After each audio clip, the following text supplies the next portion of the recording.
এই কয়েকদিন আগে প্রকাশিত হয়েছে পৃথিবীর সবথেকে সুখী দেশের তালিকা। 143টি দেশকে নিয়ে এই সার্ভে করা হয়েছে। আর ফিনল্যান্ডের নাম স্থান পেয়েছে একেবারে শীর্ষে। সাতবার এই জয়ের শিরোপা বজায় রাখল ফিনল্যান্ড।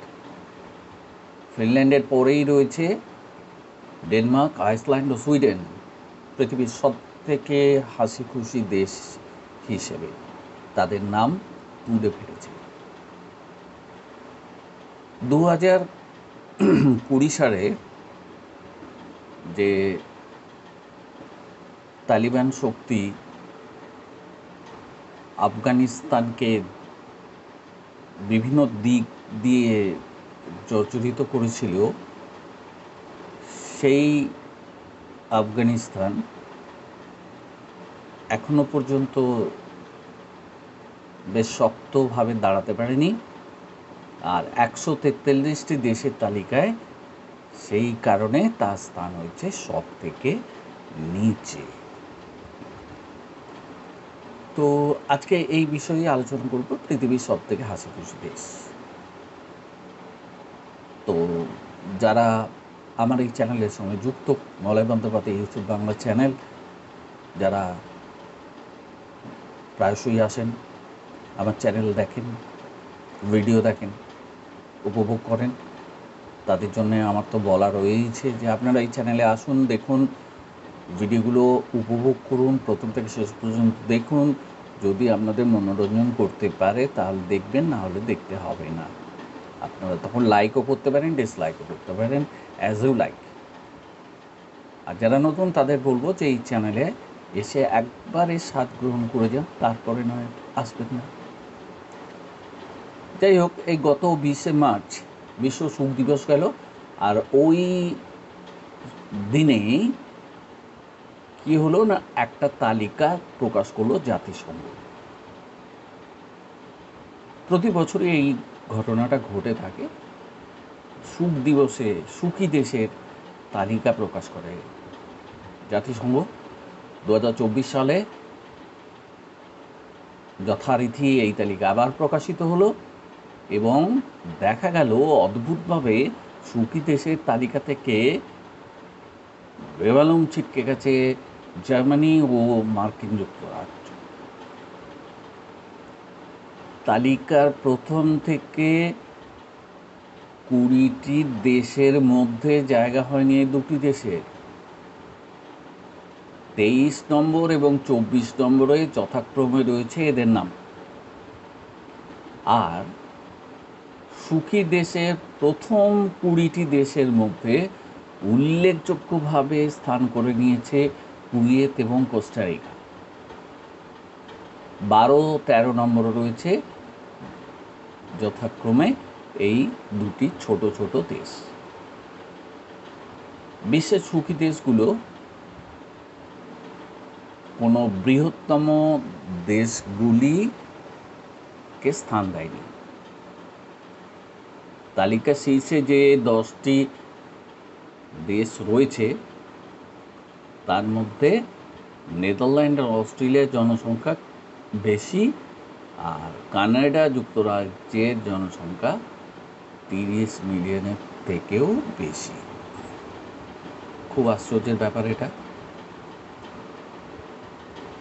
2010 সালের পর থেকে লেবানন, আফগানিস্তান এবং জর্ডানে সুখ দেখাই যাচ্ছে, সুখের হাওয়া বইছে।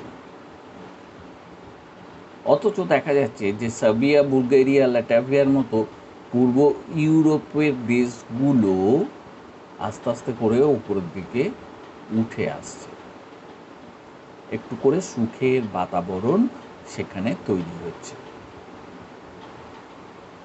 উত্তর আমেরিকা, অস্ট্রেলিয়া, নিউজিল্যান্ডের মতো দেশগুলো 20 বছর বয়সীদের মধ্যে যে আনন্দটা ছিল সেই আনন্দ উল্লেখযোগ্যভাবে হ্রাস পেয়েছে। বরঞ্চ দেখা গেছে যে মানুষজন 20-র গণ্ডি পেরিয়ে গেছেন বহুদিন আগে, তাঁরা বরঞ্চ নিজেদের বেশ প্রমোদে গা ভাসিয়ে দিব্যি আছেন, তার মানে বেশ হাসি খুশি আছে। আমরা পূর্ব ইউরোপের দিকে যদি দৃষ্টিপাত করা যায় তাহলে দেখা যাবে যে সব বয়সের মানুষের মধ্যে সুখের যে পরিমাণ সেটা কিন্তু সমভাবে বেড়ে গেছে। সবাই সুখী আমাদের দেশে, এই ভাবধারা সেখানে প্রচার। পশ্চিম ইউরোপের দেশগুলোতেও তাই। ইউরোপ ছাড়া বাকি দেশে যে কেন এত সুখ হারিয়ে যাচ্ছে আস্তে আস্তে, এই ব্যাপারটা নিয়ে মাথা ঘামাচ্ছে জাতিসংঘ। কেন সুখের এত অসুখ করল, সেখানে সুখ কেন দেখা যাচ্ছে না, কেন উদাও হয়ে যাচ্ছে সুখ আস্তে আস্তে পৃথিবীর বুক থেকে। সুখী দেশের তালিকায় 2020 সালের মতো 2024 সালে ভারতবর্ষ সেই এক জায়গা ধরে রেখেছে, 126 নম্বর। 2020 সালে একটু পিছিয়ে গিয়েছিল বাংলাদেশ। বিশ্বের যে দেশগুলোতে সুখের ব্যাপকভাবে হ্রাস পেয়েছে সেখানে 20 নম্বর স্থানে ছিল বাংলাদেশ। তো তার উন্নতিও হয়নি আর অবনতিও হয়নি,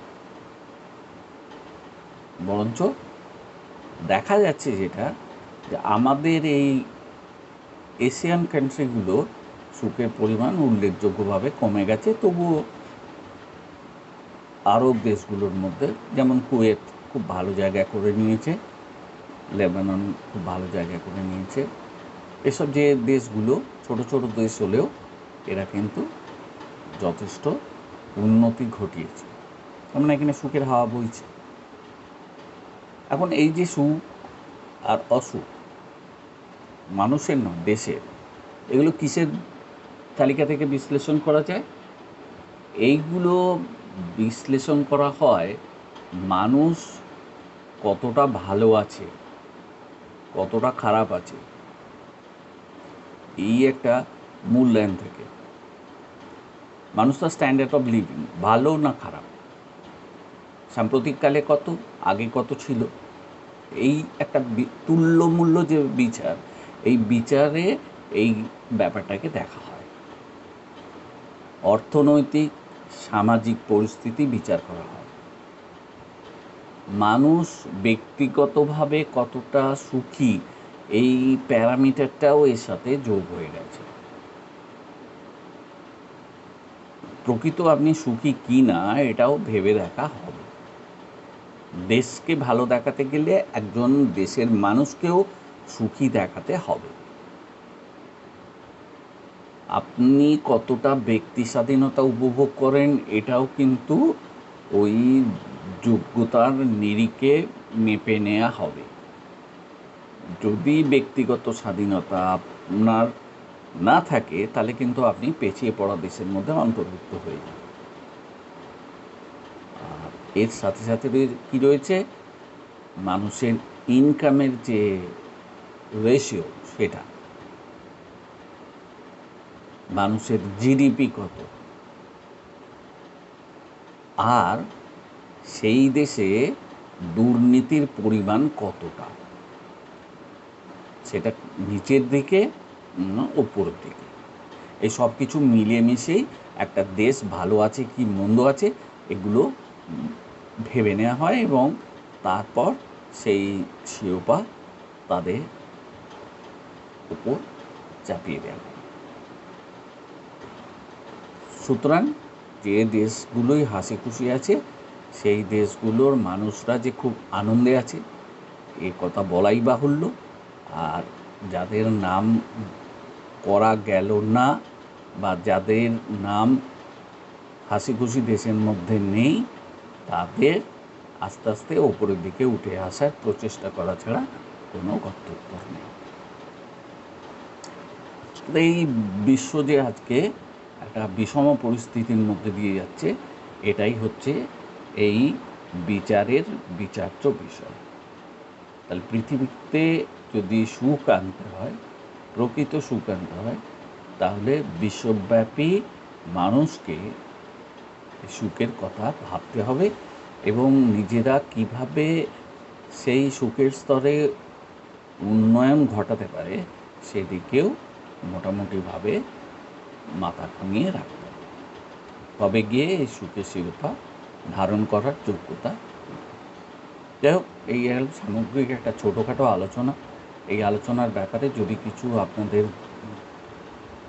জানার হলো আর কি, সেটা আপনাদের কতটা আপনাদের সন্তুষ্টি দিতে পারলো এবং কতটা আপনাদের তথ্য দিতে পারলো, সেটা যদি একটু জানান তাহলে ভালো হয়।